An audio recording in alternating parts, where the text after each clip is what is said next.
Shalom. Thanks for joining me today. I have a passion for storytelling and I'm enjoying this planting seeds, and I hope that you will help me plant seeds of good news by sharing these stories. So, this story follows up a story that I had told earlier about fly like an eagle, and that was when I broke my leg roller skating, which I could not roller skate.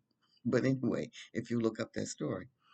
Okay, I was in a roller skating rink in Mississippi, and when they took me to the ER, they took an X-ray and they told me that my leg wasn't broke, so they put a huge it wasn't a cast, it was a brace, a big brace that went like from my ankle up to halfway my thigh, okay, and sent me home. Now I lived in Alabama at the time, but this hospital maybe about 50 miles away. So when they called me on Monday to say, like, the real radiologist had come in and my leg was broken, okay? So they referred me to a orthopedic specialist that was in Tuscaloosa, Alabama. So when I went to see him and he took x-rays, he said, yes, it is definitely broken. And they were scheduling me for surgery on that Thursday. Okay, so between so I asked him, I said, well, how many days are you all going to keep me in the hospital? He says, oh no. He said, you're going to come in and go to recovery for about an hour, hour and a half, and you go right home. Okay, that didn't sit too well with me because I was looking for a rest in the hospital, because the home, you know, we say situation, but the home situation was that I was stuck in bed because it was hard to get around with this long brace, heavy brace that was on my leg.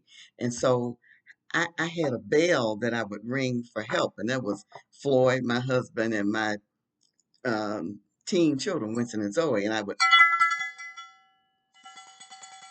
okay. So now Floyd didn't get too rattled about that, but we had a big house, and so Floyd was just way on the other side of the house, and he would come in every few hours or so to, how you doing? You need anything? You know, or what like that, and then he's vanished. Okay, but when I ring in this bell, I want Winston and Zoe to come, okay? But I could hear them, a couple of rooms over saying, it's your turn to go. No, I just went the last time. Blah, blah, blah, blah, so they was, and I knew it was probably going to get to the point where somebody was going to want, when I was taking a nap, and come and confiscate my bail, okay? So I wanted to be in a place where I could, ring a buzzer and somebody was going to come and they weren't going to complain because I was in a hospital room and my insurance is covering this and they're going to take care of me. Okay. But the doctor said they're going to send me home. So anyway, when I got, to the hospital, I did ask again because the surgeon comes to see you to make sure they got the right leg labeled that they're going to do the surgery on or whatever. And he assured me that I should be feeling all right. If within an hour and a half in recovery, I should be able to go home. So the surgery was successful. They put a metal screw in my leg because I had broke it beneath the knee. Okay. So in recovery, when I had recovered, he came in and he said, he said, how do you feel? All right.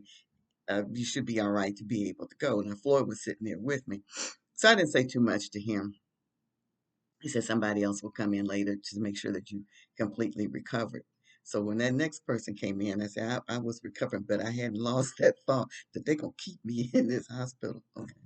So the next person come in, and so I said, well, I said I'm feeling like I don't really want to go home now. So hey, that person ain't had a problem. They probably had looked on my chart and said this woman got insurance. We can keep her, okay? So they kept me. All right. So I told Floyd, I said, when they had, put me in a room, I told him, I said, Floyd, I said, don't worry about coming back down here. I said, just let me rest, and Winston Zoe will know that I'm all right, but don't bother about calling, just let me rest. So the transfer nurse took me from the recovery room to the room. And so when the regular nurse that was on charge came in. It was a man nurse, and he said, "How'd you get in here?" So, because he said this is a VIP room, so they have found it was a private VIP room, nice room and everything. I had never been in that kind of room in a hospital, but I was set up. Okay, so I know that I'm going to stay here. So first thing I'm asking, I said, how long do you think that they'll have me here? And I don't want to seem too anxious. So I'm saying, how long before you think they'll discharge me? Not how long can I stay? So he said, well, he said the orthopedic doctors, they aren't coming back till Monday. So you here for the weekend, okay? So I said, "Look, all this is good. So I figured I'm in like Flynn.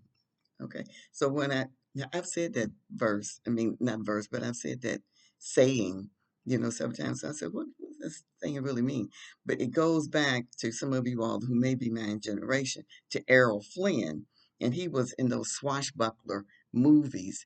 And they were saying that if somebody got a recommendation from Errol Flynn, they were in on whatever they job or whatever they were going for. Okay.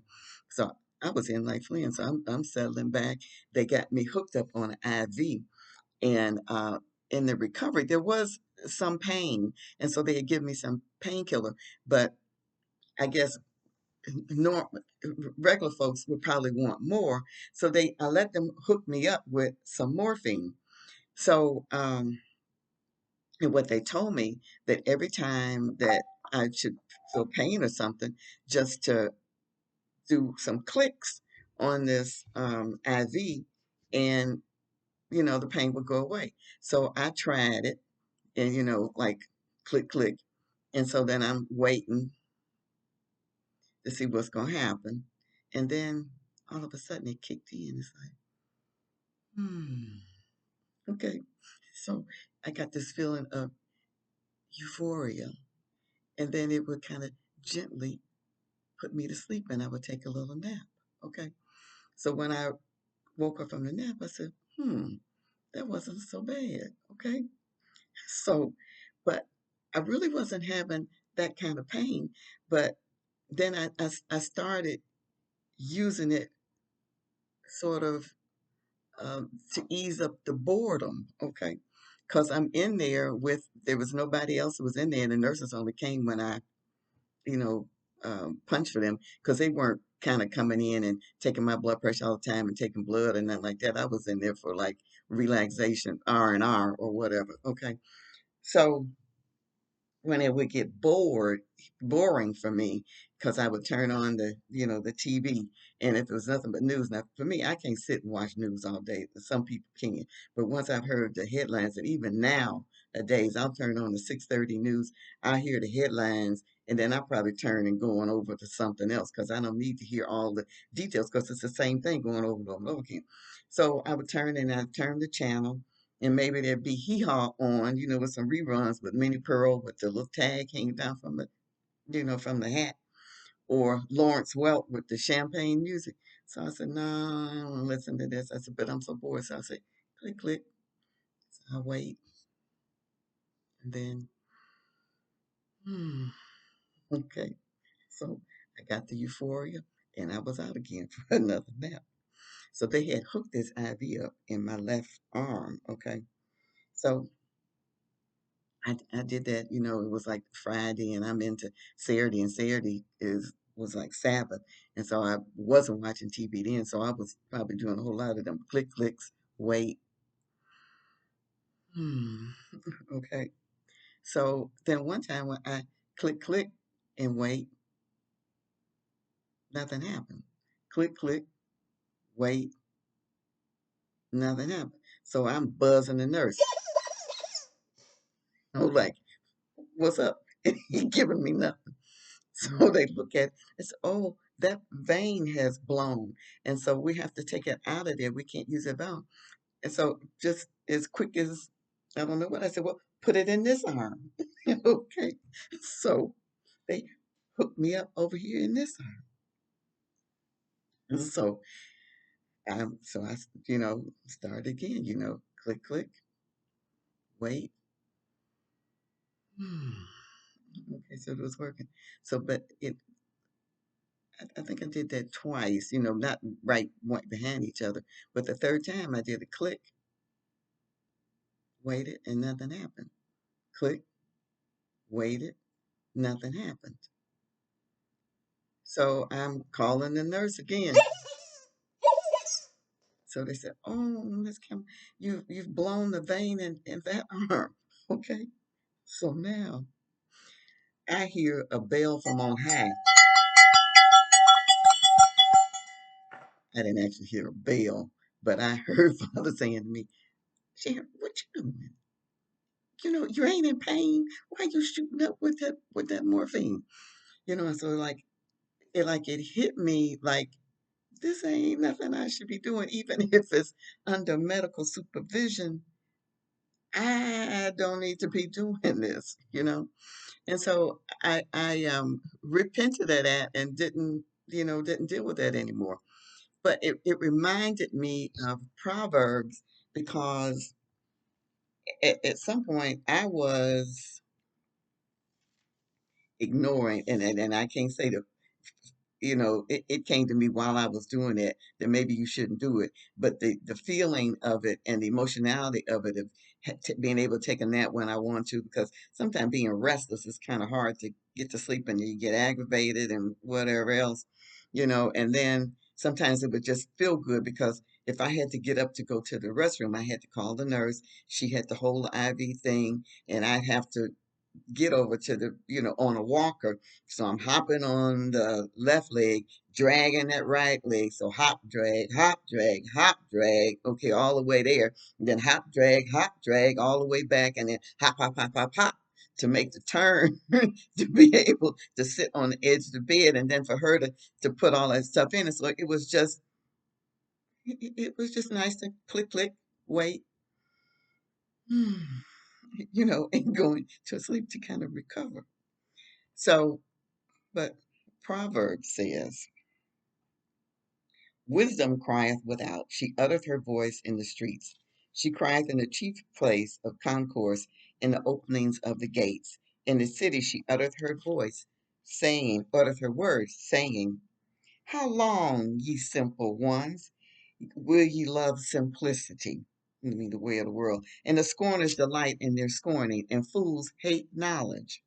Yeah, I was foolish. "Turn you at my reproof. Behold, I will pour out my spirit unto you and make known my words unto you." So, Father was calling out to me, and I'm so thankful that I did repent because had I kept taking that, I don't know how much it takes to be able to get addicted to that stuff or how much they were giving me, but I did learn. And so I hope that if there's anything that's happening in your life that you know that you've had a word from Father, you need to give that up because it is going to end up with very negative consequences. Then just stop, think about it, and turn away from it. So thank you so much for joining me today. And please like and share and help me spread the seed of the good news. Shalom.